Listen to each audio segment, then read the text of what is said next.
Durante gran parte del 2022, la guerra entre Rusia y Ucrania ha sido un tema predominante en periódicos, canales de noticias y discusiones en Internet. Sin embargo, no muchos conocen la raíz de un conflicto tan longevo como este y se tienden a simplificar los motivos de cada bando. Es por eso que hoy vengo a exponer este tópico de la manera más neutral y simple posible para que cada uno pueda sacar sus conclusiones. Con esto en mente, prepárense para un repaso sobre el origen de ambos pueblos y cómo atravesaron las distintas eras de historia europea.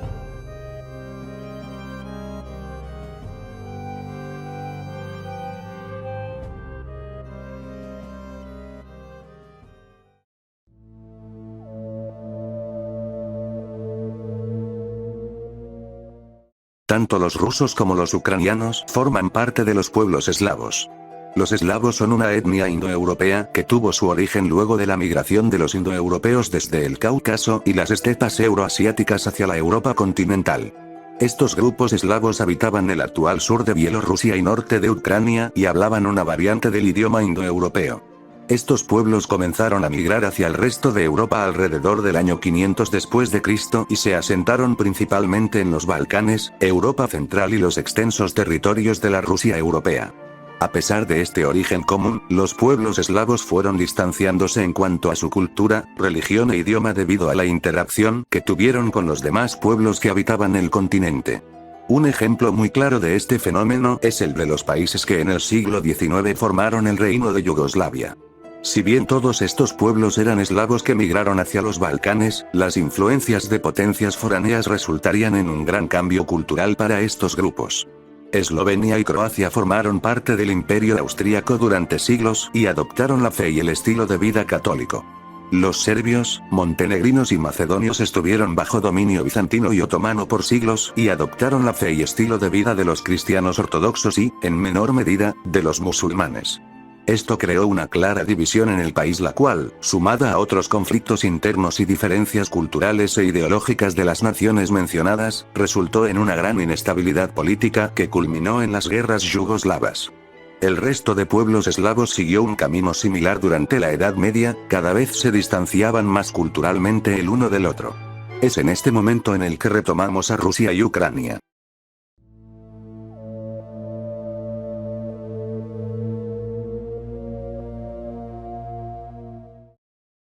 Durante las incursiones de los vikingos en Europa, algunos de estos llegaron al actual norte de Rusia en el año 750.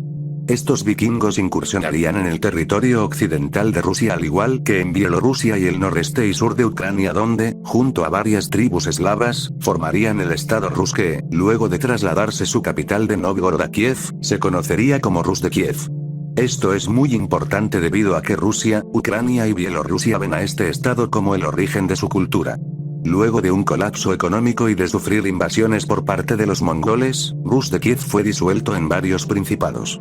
Luego del debilitamiento del Imperio mongol, gran parte de la Rusia europea pasaría a manos del Principado de Moscú, mientras que los territorios de Ucrania y Bielorrusia pasarían a formar parte de la mancomunidad de Polonia-Lituania y el creciente Imperio otomano. Tras años de guerras contra estos dos estados, para el año 1900 el ahora Imperio ruso había logrado conquistar la gran mayoría de los territorios habitados por pueblos eslavos en el este europeo.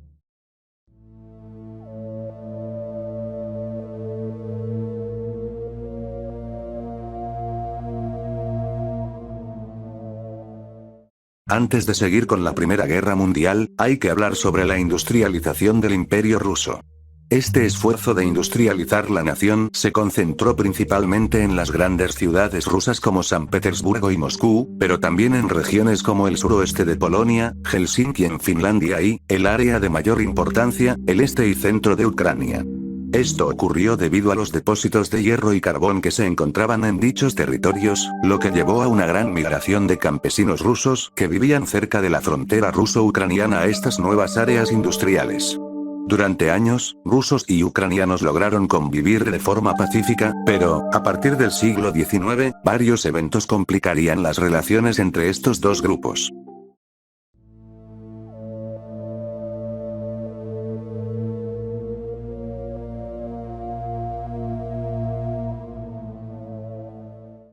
Durante la Primera Guerra Mundial, si bien los rusos lograron defender mejor su territorio que en la Segunda, la inestabilidad social y la revolución bolchevique dieron lugar a la firma de un armisticio con las potencias centrales. En este armisticio, los alemanes y austríacos buscaban la creación de varios estados que formarían una metafórica muralla entre Rusia y sus respectivos imperios a cambio del cese de hostilidades entre las potencias centrales y la nueva República Socialista Federativa Soviética de Rusia. Debido a esto, en marzo de 1918, las naciones de Estonia, Livonia, Bielorrusia y Ucrania serían independizadas. Sin embargo, luego de la derrota de Alemania en noviembre de ese año, los efectos del tratado entre Rusia y las potencias fueron anulados, dando cabida a la invasión soviética de los territorios cedidos.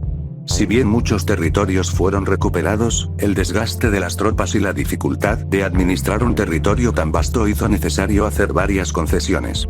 Para 1922, los soviéticos recuperaron gran parte de Bielorrusia y Ucrania, aunque tuvieron que aceptar la independencia de los países bálticos, Finlandia y Polonia, a la que se le tuvo que conceder territorio bielorruso y ucraniano luego de la guerra polaco-soviética.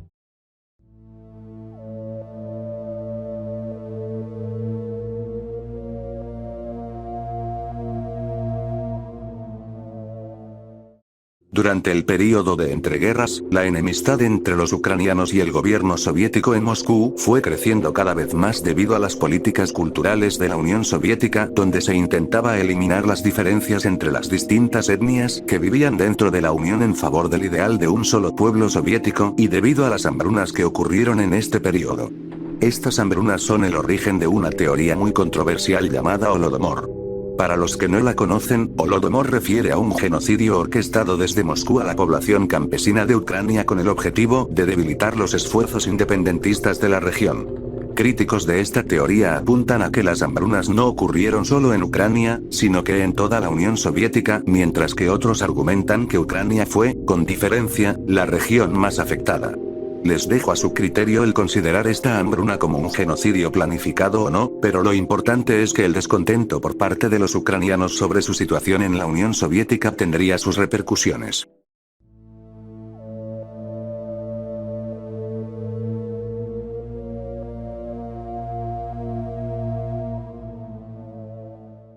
Durante la Segunda Guerra Mundial, los alemanes planearon la invasión de la URSS, teniendo a Ucrania como uno de sus principales objetivos debido a su sector industrial, recursos y debido a que era necesario conquistarla para llegar al Cáucaso, donde los rusos tenían una importante reserva de petróleo.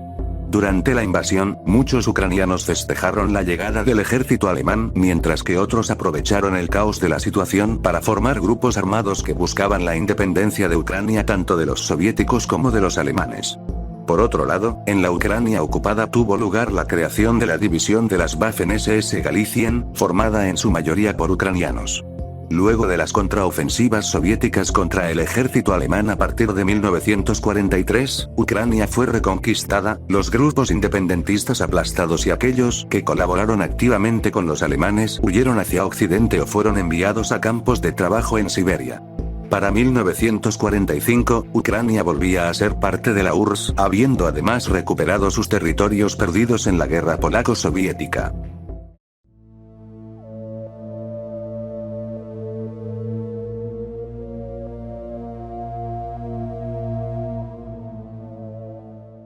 Durante los siguientes años, Ucrania se recuperaría de los daños ocasionados durante la Segunda Guerra Mundial y en 1954 incorporó a su territorio la península de Crimea, que anteriormente pertenecía a la República Socialista Soviética de Rusia, por orden de Nikita Khrushchev. La idea del ahora líder de la Unión Soviética al hacer este cambio administrativo era promover la solidaridad entre las repúblicas soviéticas y celebrar los 300 años de la firma del Tratado de Pereyaslav, en el que el zar de Rusia le ofrecía su protección a los cosacos, tártaros y ucranianos de Crimea y sur de Ucrania. Hago un inciso para destacar algo que debemos tener en cuenta. Los habitantes originales de Crimea hasta la Segunda Guerra Mundial eran tártaros, colonos griegos y algunos rusos y ucranianos que vivían en las grandes ciudades de Crimea. Luego del cese de hostilidades entre las potencias del Eje y la URSS, los tártaros fueron deportados de Crimea a Asia Central tras ser acusados de colaborar con los alemanes. La ahora casi despoblada Crimea fue poblada en su mayoría por inmigrantes rusos y en menor medida ucranianos. Los tártaros no volverían a Crimea hasta el ascenso de Mikhail Gorbachov como líder de la Unión.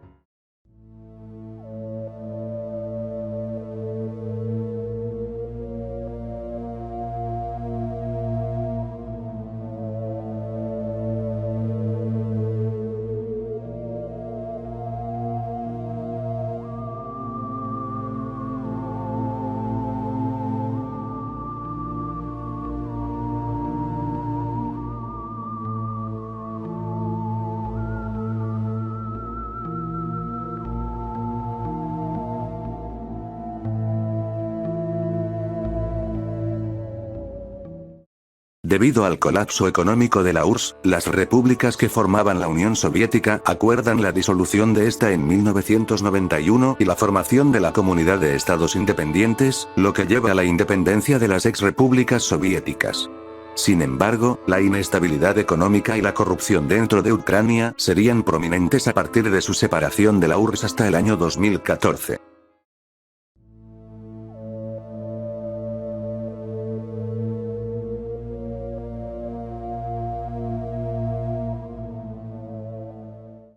En estos últimos años dentro de Ucrania hubo una clara división dentro de la política y dentro de la misma población ucraniana.